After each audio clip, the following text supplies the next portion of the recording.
नमस्कार फ्रेंड्स।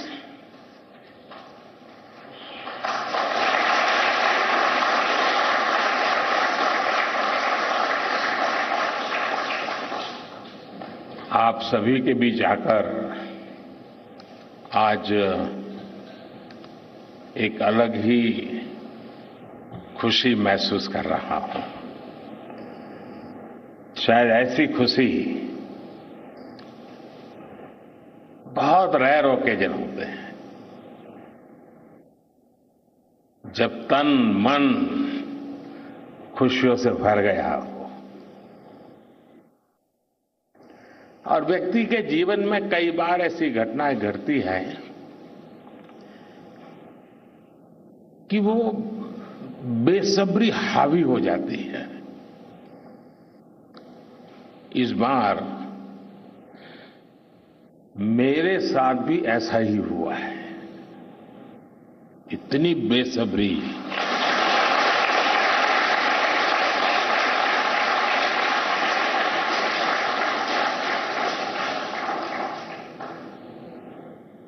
मैं south Africa में था, फिर ग्रीस का कार्यक्रम था तो वहां चला गया, लेकिन मेरा मन पूरी तरह आपके साथ ही लगा हुआ था।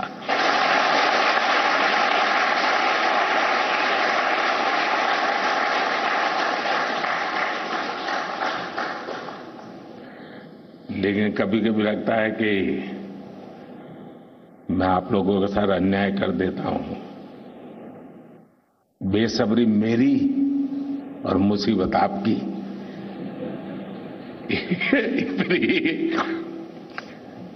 सवेरे सवेरे आप सभी को, और इतना और टाइम, लेकिन बस मन कर रहा था जाऊं आपको नमन करूं। आपको दिक्कत हुई होगी, लेकिन मैं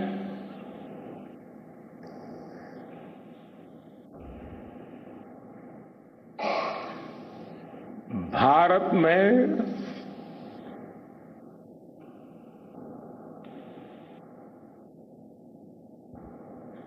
आते ही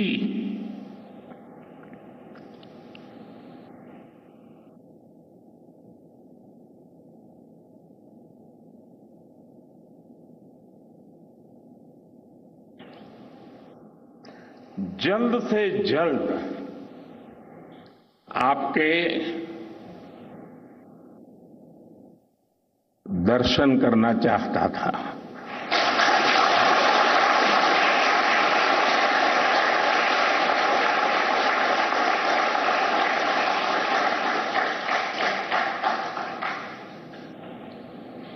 आप सबको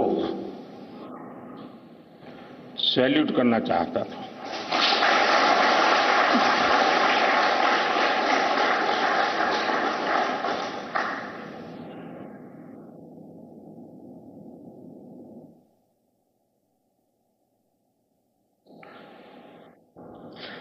सैल्यूट आपके परिश्रम को, सैल्यूट आपके धैर्य को, सैल्यूट आपकी लगन को, सैल्यूट आपकी जीवटता को, सैल्यूट आपके जज्बे को। आप देश को जिस ऊंचाई पर लेकर गए हैं, ये कोई साधारण सफलता नहीं है। ये अनंत अंतरिक्ष में भारत के वैज्ञानिक सामर्थ्य का शंखनाद है।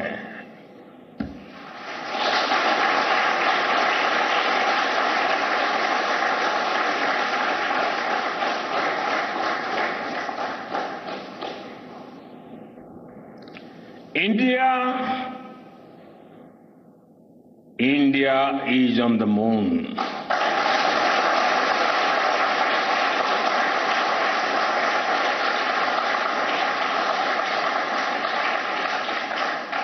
We have our national pride placed on the moon.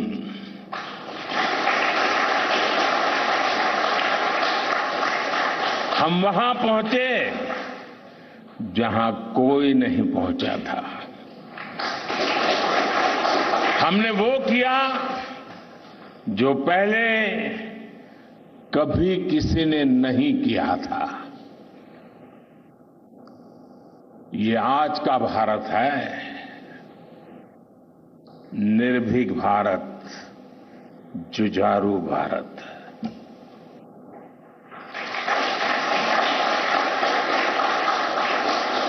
ये वो भारत है जो नया सोचता है, नए तरीके से सोचता है, जो डार्क जोन में जाकर भी दुनिया में रोशनी की किरण फैला देता है.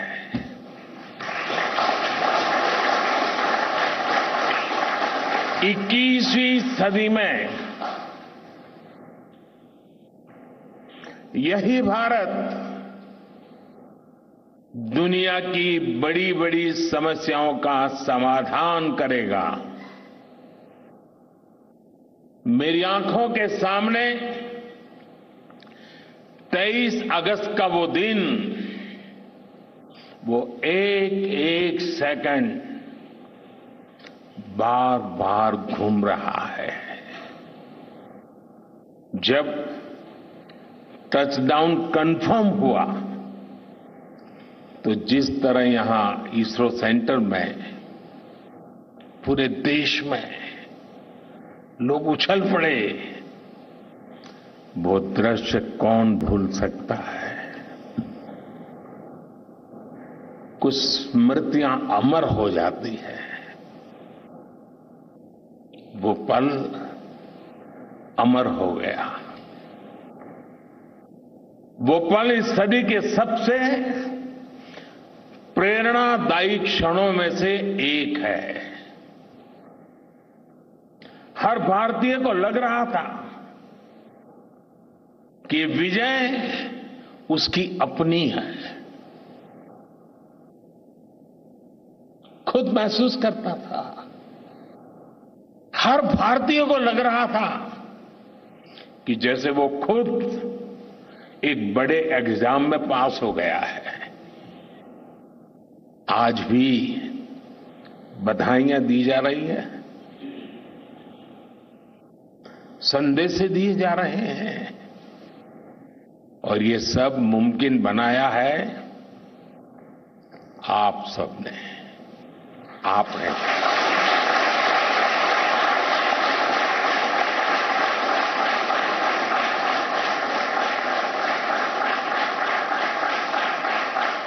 देश के मेरे वैज्ञानिकों ने ये मुमकिन बनाया है. मैं आप सबका जितना गुणगान करूं वो कम है. मैं आपकी जितनी सराहना करूं वो कम है. साथियों,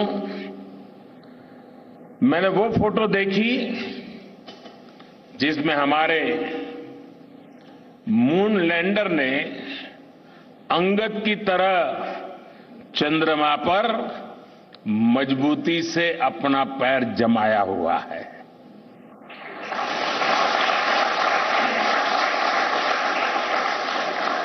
एक तरफ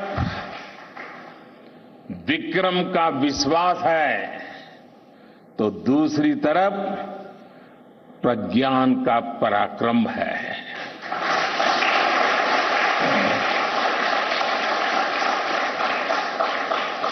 हमारा प्रज्ञान लगातार चंद्रमा पर अपने पद चिन्ह छोड़ रहा है.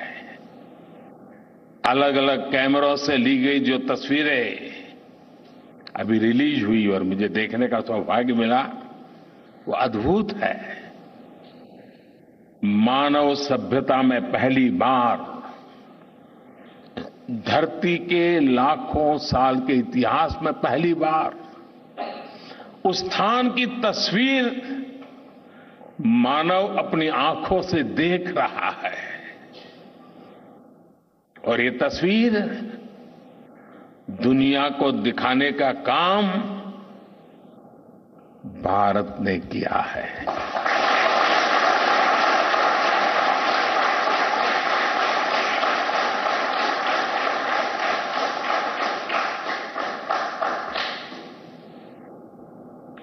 आप सभी वैज्ञानिकों ने किया है।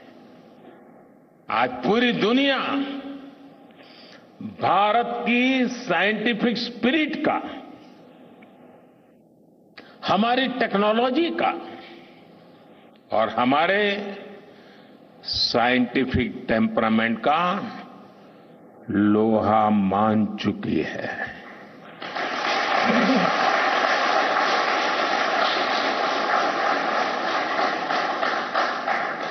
चंद्रयान महाअभियान सिर्फ भारत की नहीं बल्कि पूरी मानवता की सफलता है।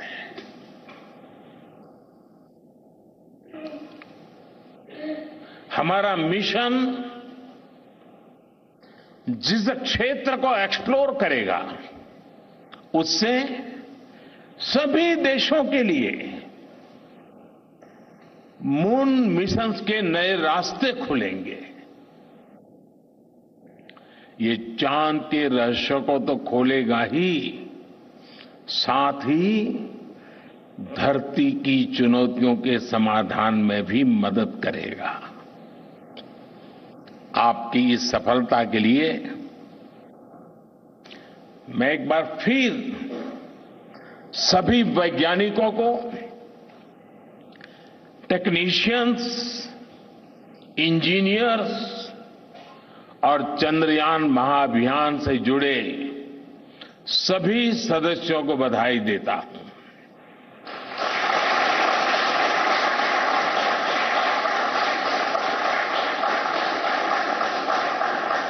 मेरे परिवारजनों, आप जानते हैं कि स्पेस मिशंस के टच डाउन पॉइंट को एक नाम दिए जाने की वैज्ञानिक परंपरा है। चंद्रमा के जिस हिस्से पर हमारा चंद्रयान उतरा है, भारत ने उस स्थान के भी नामकरण का फैसला लिया है।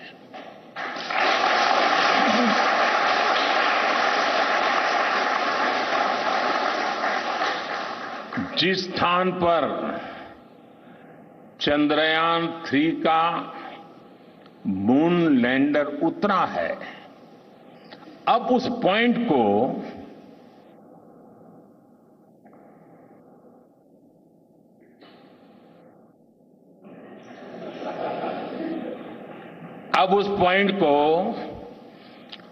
शिव शक्ति के नाम से जाना जाएगा।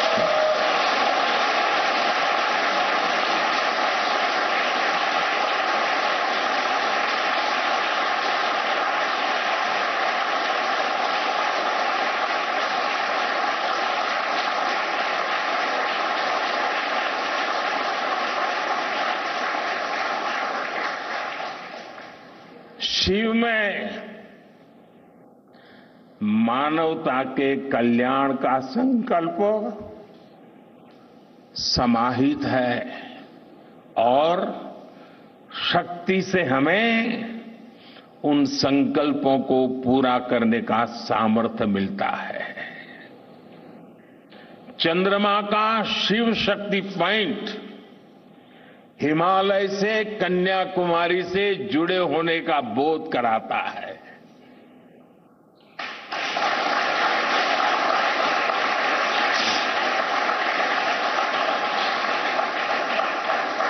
हमारे ऋषियों ने कहा है, येन कर्माण्य पशो मनीषिणो यज्ञे कुण्वन्ति वित्तेषु धीरः यत्पूर्व यक्ष्मन्तः प्रजानां तन्मे मनः शिव संकल्पम अस्तु। अर्थात जिस मन से हम कर्तव्य कर्म करते हैं, विचार और विज्ञान को गति देते हैं, और जो सबके भीतर मौजूद है, वो मन शुभ और कल्याणकारी संकल्पों से जुड़े।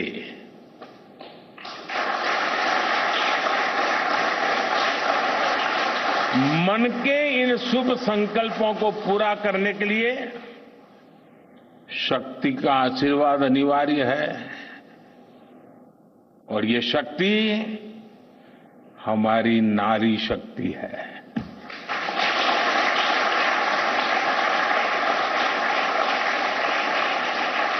हमारी माताएं बहनें हैं। हमारे यहां कहा गया है, सृष्टि स्थिति विनाशानां शक्ति भूते सनातनी। अर्थात निर्माण से प्रलय तक पूरी सृष्टि का आधार नारी शक्ति ही है।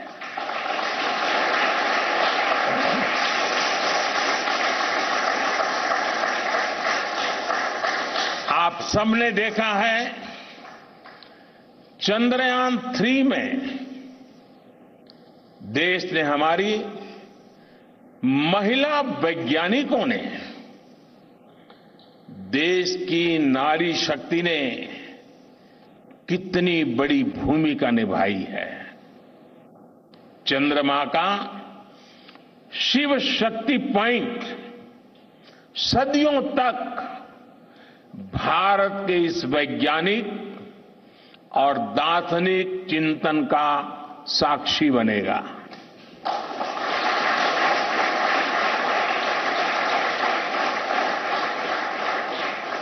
ये शिव शक्ति पॉइंट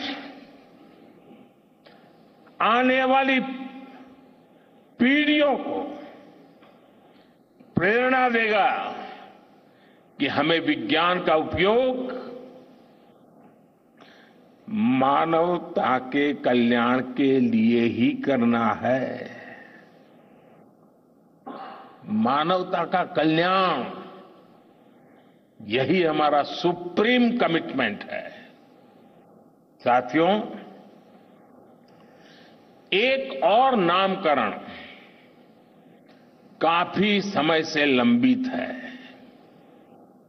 4 साल पहले जब चंद्रयान 2 चंद्रमा के पास तक पहुंचा था, जहां उसके पदचिन्ह पड़े थे, तब ये प्रस्ताव था कि उस स्थान का नाम तय किया जाए। लेकिन उन परिस्थितियों में निर्णय लेने के स्थान पर हमने प्रण लिया कि जब चंद्रयान 3 सफलतापूर्वक चांद पर पहुंचेगा, तब हम दोनों पॉइंट का नाम एक साथ रखेंगे।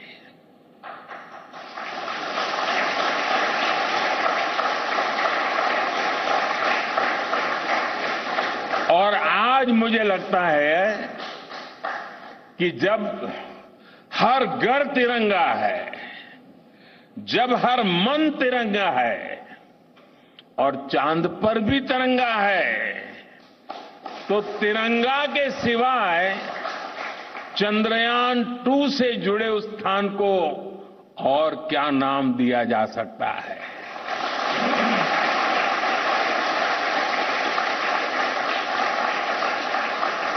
इसलिए चंद्रमा के जिस स्थान पर चंद्रयान 2 ने अपने पदचिन्ह छोड़े हैं, वो पॉइंट अब तिरंगा कहलाएगा।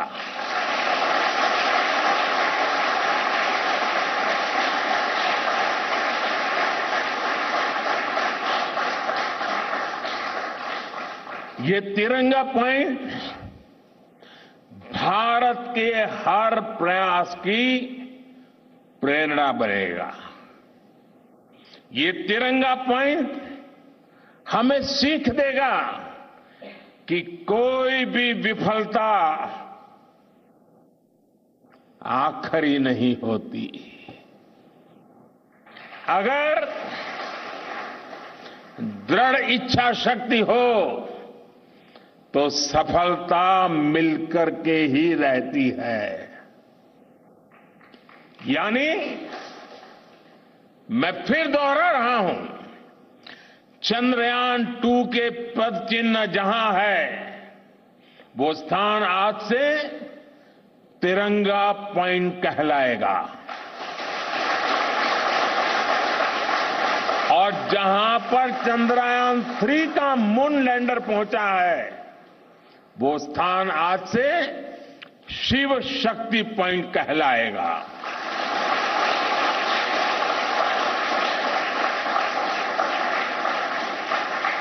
साथियों,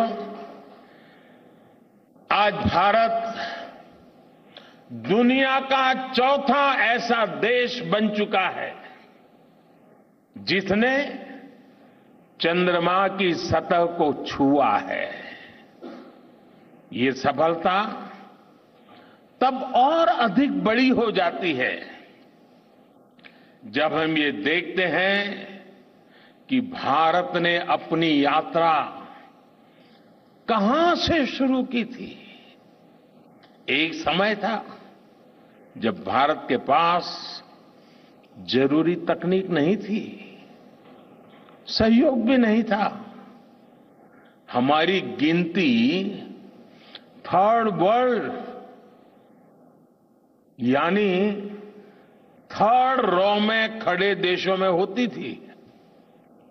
थर्ड वर्ल्ड थर्ड रॉ में खड़े हुए लोगों में होती थी। वहां से निकलकर आज भारत दुनिया की 5वीं सबसे बड़ी अर्थव्यवस्था बना है।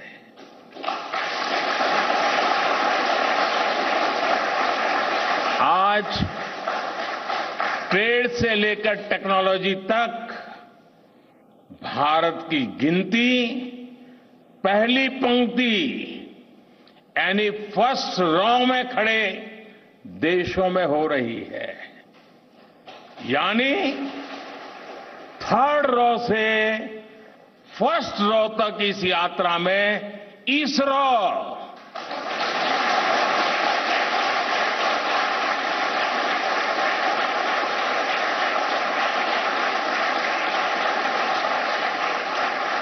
इसरो जैसी संस्थानों की बहुत बड़ी भूमिका रही है। आपने आज मेक इन इंडिया को चांद तक पहुंचा दिया है।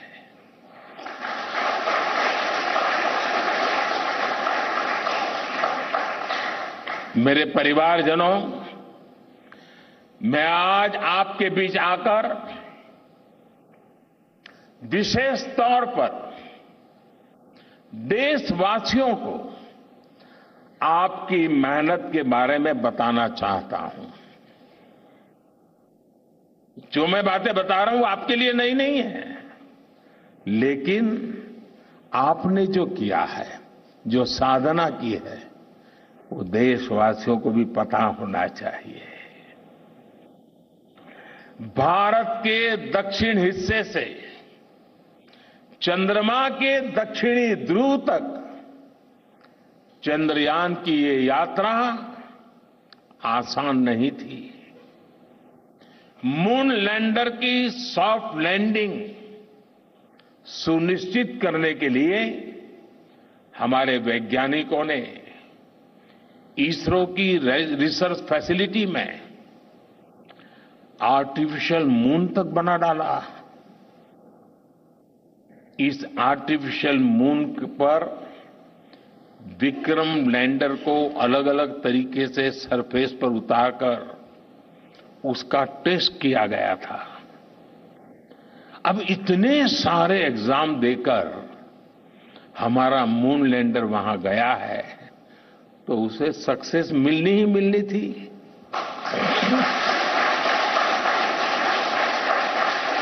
साथियों, आज जब मैं देखता हूं कि भारत की युवा पीढ़ी साइंस को लेकर, स्पेस को लेकर, इनोवेशन को लेकर इतनी एनर्जी से भरी हुई है, तो उसके पीछे हमारे ऐसे ही स्पेस मिशंस की सफलता है।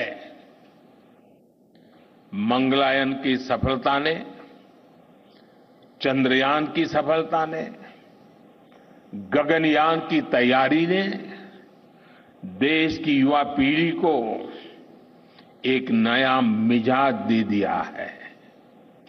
आज भारत के छोटे छोटे बच्चों की जुबान पर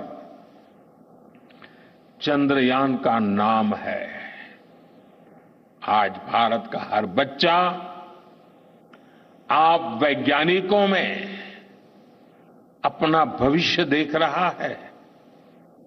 इसलिए आपकी उपलब्धि सिर्फ ये नहीं है कि आपने चांद पर तिरंगा लहराया, लेकिन आपने एक और बड़ी उपलब्धि हासिल की है, और वो उपलब्धि है भारत की पूरी पीढ़ी को जागृत करने की, उसे नई ऊर्जा देने की।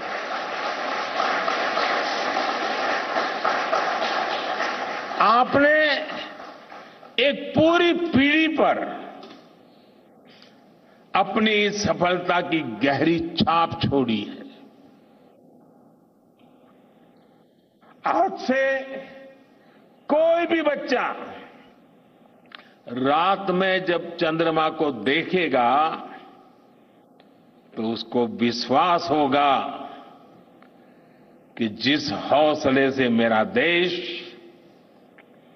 चांद पर पहुंचा है, वही हौसला, वही जज्बा उस बच्चे के भीतर भी है, उस युवा के भीतर भी है। आज आपने भारत के बच्चों में आकांक्षाओं के जो बीज बोए हैं, कल वो वट वृक्ष बनेंगे और विकसित भारत की नींव बनेंगे।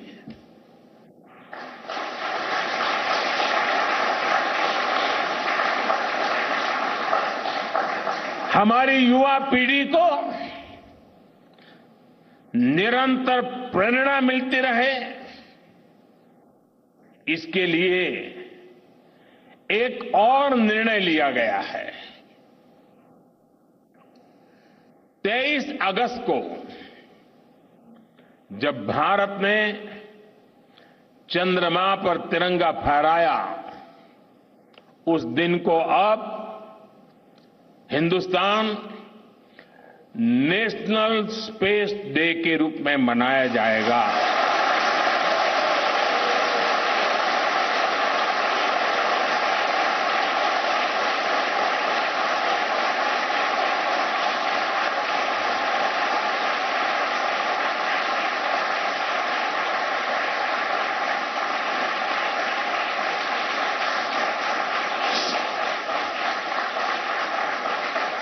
जब हर वर्ष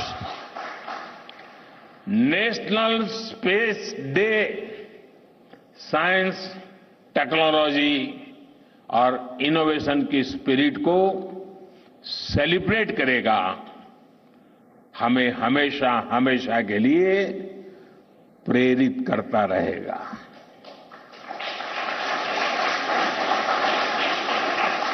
मेरे परिवारजनों, आप भी जानते हैं कि स्पेस सेक्टर का जो सामर्थ्य है, वो सैटेलाइट लॉन्च करने या अंतरिक्ष की खोज से कहीं ज्यादा बड़ा है। स्पेस सेक्टर की एक बहुत बड़ी ताकत है जो मैं देखता हूं वो है ईज ऑफ लिविंग और ईज ऑफ गवर्नेंस। आज देश में स्पेस एप्लीकेशंस को गवर्नेंस के हर पहलू से जोड़ने की दिशा में बहुत बड़ा काम हुआ है। आप लोगों ने जब मुझे प्रधानमंत्री के रूप में काम का दायित्व दिया तो प्रधानमंत्री बनने के बाद मैंने भारत सरकार के जॉइंट सेक्रेटरी लेवल के ऑफिसर्स की स्पेस साइंटिस्ट के साथ एक वर्कशॉप करवाई थी और इसका मकसद ये था कि गवर्नेंस में, शासन व्यवस्था में ट्रांसपेरेंसी लाने में स्पेस सेक्टर की ताकत का ज्यादा से ज्यादा इस्तेमाल कैसे करें। तब किरण जी शायद हम लोगों के साथ काम करते थे। इसी का नतीजा था जब देश ने स्वच्छ भारत अभियान शुरू किया, शौचालयों का निर्माण शुरू किया, करोड़ों घरों को बनाने का अभियान चलाया, तो इन सब के मॉनिटरिंग के लिए, उसकी प्रगति के लिए स्पेस साइंस ने बहुत मदद की। आज देश में दूर दराज के इलाके में एजुकेशन, कम्युनिकेशन और हेल्थ सर्विसेज पहुंचाने में स्पेस सेक्टर की बहुत बड़ी भूमिका है। इन दिनों आजादी के अमृत महोत्सव के निमित्त जो जिले जिले में अमृत सरोवर बन रहे हैं, उसका भी टैगिंग, उसकी भी मॉनिटरिंग स्पेस के द्वारा ही हो रही है। बिना स्पेस टेक्नोलॉजी के हम टेलीमेडिसिन और टेली एजुकेशन की कल्पना तक नहीं कर सकते। स्पेस साइंस ने देश के रिसोर्सेज के ऑप्टिमम यूटिलाइजेशन में भी बहुत मदद की है। हमारे देश के एग्रीकल्चर सेक्टर को ताकत देने में, मौसम का अनुमान लगाने में स्पेस सेक्टर जो मदद करता है वो देश का हर किसान जानता है। आज वो देख लेता है अपने मोबाइल पर अगले सप्ताह मौसम का क्या हाल है। देश के करोड़ों मछुआरों को आज नाविक सिस्टम से जो सटीक जानकारी मिल रही है वो भी आप ही की देन है। आज जब देश में बाढ़ आती है, कोई प्राकृतिक आपदा आती है, भूकंप आता है, तो हालात की गंभीरता का पता लगाने में आप सबसे पहले आगे आते हैं। जब साइक्लोन आता है तो हमारी सैटेलाइट्स उसका सारा रूट बताती है, सारी टाइमिंग बताती है और लोगों की जान भी बचती है, संपत्ति भी बचती है। और सिर्फ साइक्लोन के कारण जो संपत्ति बचती है ना, उसका अगर जोड़ लगा दे तो आज स्पेस का जो खर्चा है उससे वो ज्यादा हो जाता था।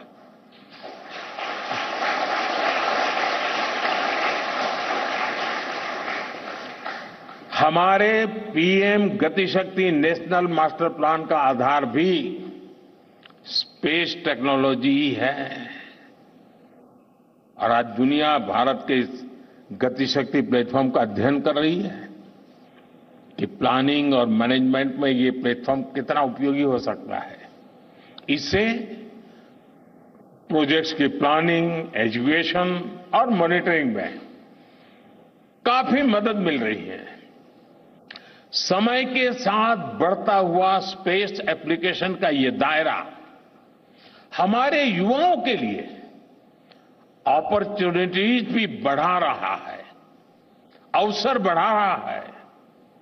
और इसलिए आज मैं एक सुझाव भी देना चाहता हूं और मैं चाहूंगा कि आपके यहां से जो रिटायर्ड लोग हैं वे इसमें काफी मदद कर सकते हैं। अब ये मत बोलिएगा कि इतनी सुबह सुबह मोदी जी यहां आए और कुछ काम भी दे करके जा रहे हैं। साथियों, मैं चाहूंगा कि इसरो केंद्र सरकार के विभिन्न मंत्रालय और राज्य सरकारें मिलकर गवर्नेंस में स्पेस टेक्नोलॉजी पर एक नेशनल हैकाथॉन का आयोजन करें। इस हैकाथॉन में ज्यादा से ज्यादा युवा, ज्यादा से ज्यादा यूनिवर्सिटी, ज्यादा से ज्यादा नौजवान वो शामिल हो, जुड़े। मुझे विश्वास है ये नेशनल हैकाथॉन हमारी गवर्नेंस को और प्रभावी बनाएगा, देशवासियों को मॉडर्न सॉल्यूशंस देगा।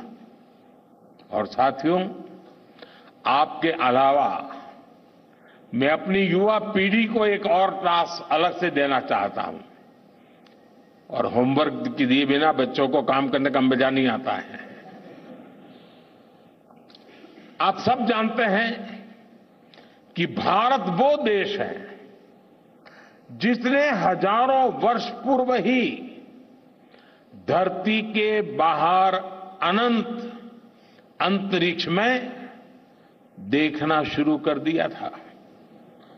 हमारे यहां सदियों पहले अनुसंधान परंपरा के आर्यभट्ट, ब्रह्मगुप्त, वराहमिहिर और भास्कराचार्य जैसे ऋषि मनीषी हुए थे। जब धरती के आकार को लेकर भ्रम था, तब आर्यभट्ट ने अपने महान ग्रंथ आर्यभट्टीय में धरती के गोलाकार होने के बारे में दिया। उन्होंने एक्सिस पर पृथ्वी की रोटेशन और उसकी परिधि की गणना भी लिख दी थी। इसी तरह सूर्य सिद्धांत जैसे ग्रंथों में भी कहा गया है, सर्वत्रैव महिगोले, सर्वत्रैव महिगोले स्वस्थानम उपरि स्थितम मन्यन्ते खेयतो गोलस तस्य क्व ऊर्ध्वं क्व वादः। अर्थात पृथ्वी पर कुछ लोग अपनी जगह को सबसे ऊपर मानते हैं, लेकिन ये गोलाकार पृथ्वी तो आकाश में स्थित है, उसमें ऊपर और नीचे क्या हो सकता है, ये उस समय लिखा गया था। ये तो मैंने सिर्फ एक श्लोक बताया है। ऐसी अनगिनत रचनाएं हमारे पूर्वजों ने लिखी हुई है। सूर्य, चंद्रमा और पृथ्वी के एक दूसरे के बीच में आने से ग्रहण की जानकारी हमारे कितने ही ग्रंथों में लिखी हुई पाई जाती है। पृथ्वी के अलावा अन्य ग्रहों के आकार की गणनाएं, उनके मूवमेंट से जुड़ी जानकारी भी हमारे प्राचीन ग्रंथों में मिलती है। हमने ग्रहों और उपग्रहों की गति को लेकर इतना सूक्ष्म गणनाएं करने की वो काबिलियत हासिल की थी कि हमारे यहां सैकड़ों वर्ष आगे के पंचांग यानी कैलेंडर्स बनाए जाते थे। इसलिए मैं इससे जुड़ा एक टास्क अपनी नई पीढ़ी को देना चाहता हूं, स्कूल कॉलेज के बच्चों को देना चाहता हूं। मैं चाहता हूं कि भारत के शास्त्रों में जो खगोलीय सूत्र है, उन्हें साइंटिफिकली प्रूव करने के लिए, नए सिरे से उनके अध्ययन के लिए नई पीढ़ी आगे आए। ये हमारी विरासत के लिए भी जरूरी है और विज्ञान के लिए भी जरूरी है। आज जो स्कूल के, कॉलेज के, यूनिवर्सिटी के स्टूडेंट्स हैं, रिसर्चर्स हैं, उन पर एक तरह से ये दोहरा दायित्व है। भारत के पास विज्ञान के ज्ञान का जो खजाना है, वो गुलामी के लंबे कालखंड में दब गया है, छिप गया है। आजादी के इस अमृत काल में हमें इस खजाने को भी खंगालना है, उस पर रिसर्च करनी है और दुनिया को भी बताना है। दूसरा दायित्व ये कि हमारी युवा पीढ़ी को आज के आधुनिक विज्ञान, आधुनिक टेक्नोलॉजी को नए आयाम देने हैं। समंदर की गहराइयों से लेकर आसमान की ऊंचाई तक, आसमान की ऊंचाई से लेकर अंतरिक्ष की गहराई तक आपके लिए, करने के लिए बहुत कुछ है। आप डीप अर्थ को भी देखिए और साथ ही डीप सी को भी एक्सप्लोर करिए। आप नेक्स्ट जनरेशन कंप्यूटर बनाइए और साथ ही जेनेटिक इंजीनियरिंग में भी अपना सिक्का जमाइए। भारत में आपके लिए नई संभावनाओं के द्वार लगातार खुल रहे हैं। 21वीं सदी के इस कालखंड में जो देश साइंस और टेक्नोलॉजी में बढ़त बना ले जाएगा, वो देश सबसे आगे बढ़ जाएगा। साथियों, आज बड़े बड़े एक्सपर्ट्स कह रहे हैं कि अगले कुछ वर्षों में भारत की स्पेस इंडस्ट्री $8 बिलियन से बढ़कर $16 बिलियन की हो जाएगी। सरकार भी इस बात की गंभीरता को समझते हुए स्पेस सेक्टर में लगातार रिफॉर्म कर रही है। हमारे युवा भी कमर कसकर तैयार है। आपको जानकर सुखद आश्चर्य होगा कि पिछले 4 साल में स्पेस सेक्टर में काम करने वाले स्टार्टअप की संख्या 4 से बढ़कर करीब करीब 150 हो गई है। हम कल्पना कर सकते हैं कि अनंत आकाश में कितनी अनंत संभावनाएं भारत का इंतजार कर रही हैं। वैसे कुछ दिन बाद 1 सितंबर से MyGov हमारे चंद्रयान मिशन को लेकर बहुत बड़ा क्विज कंपटीशन लॉन्च करने वाला है। हमारे देश के स्टूडेंट्स इससे भी शुरुआत कर सकते हैं। मैं देश भर के स्टूडेंट से आग्रह करूंगा कि आप सभी बड़ी संख्या में इससे जुड़े। मेरे परिवारजनों, देश की भावी पीढ़ी को आपका मार्गदर्शन बहुत आवश्यक है।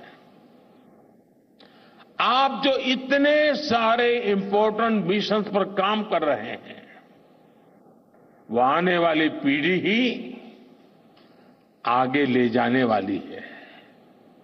आप उन सभी के रोल मॉडल हैं। आपकी रिसर्च और आपकी वर्षों की तपस्या, मेहनत ने साबित किया है कि आप जो ठान लेते हैं वो आप करके दिखाते हैं। देश के लोगों का विश्वास आप पर है और विश्वास कमाना छोटी बात नहीं होती है दोस्तों। आपने अपनी तपस्या से विश्वास कमाया है।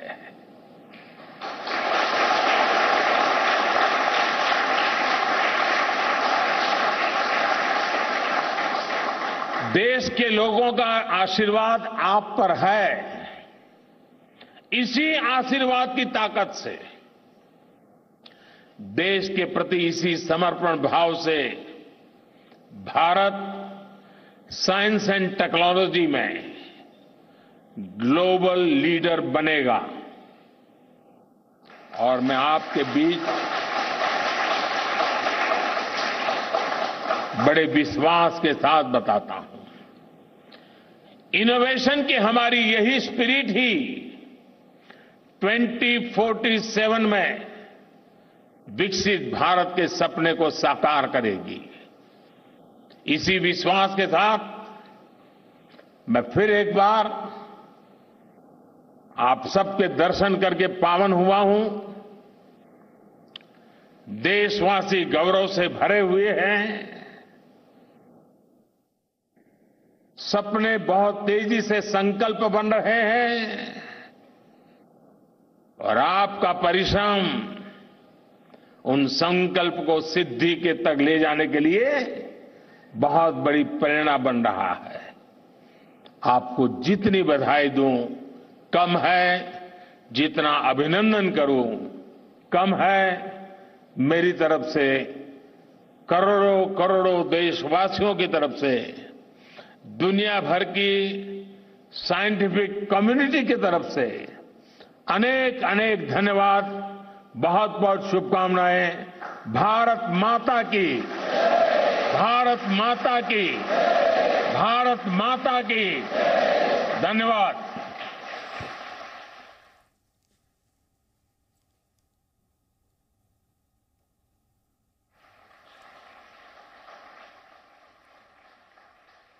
तो प्रधानमंत्री नरेंद्र मोदी को आप सुन रहे थे अपने बात कहते हुए, उन तमाम वैज्ञानिकों के साथ साझा करते हुए, ये बताते हुए कि आगे भारत को किस रास्ते पर आगे बढ़ना है। इसरो के कमांड सेंटर में प्रधानमंत्री नरेंद्र मोदी बोलते हुए आपने सुने और उन्होंने बड़ी घोषणा आज की और उन्होंने कहा कि 23 अगस्त जिस दिन चंद्रयान 3 का लैंडर चांद की सतह पर उतरा था और एक इतिहास रचा था, उसको नेशनल स्पेस डे के रूप में मनाया जाएगा। नामकरण किया उस स्थान का भी प्रधानमंत्री नरेंद्र मोदी ने जहां पर लैंडर ने लैंड किया था, यानी उस पॉइंट को शिव शक्ति पॉइंट कहा।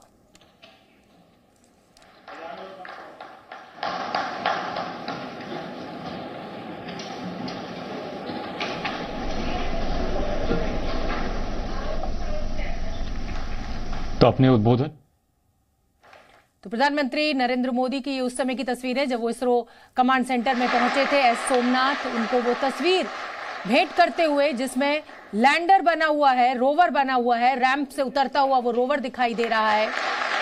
तो ये देखिए तमाम वो तस्वीरें, मुस्कुराहट दोनों ही लोगों के चेहरे पर साफ देखी जा सकती है। एस सोमनाथ गर्व महसूस करते हुए, इतने बड़े मिशन के वो मुखिया थे, उनकी अगुवाई में ये मिशन कामयाब रहा, सफल रहा, रिकॉर्ड बनाया गया। ये वो तस्वीर जो मून की सतह की है, जो कि लैंडर के द्वारा वो तस्वीर भेजी गई इसरो को, उस तस्वीर को भेंट करते हुए, उस पॉइंट को दिखाते हुए जहां पर कि लैंडर ने लैंड किया, रोवर निकलता हुआ रैंप के जरिए, वो तस्वीर।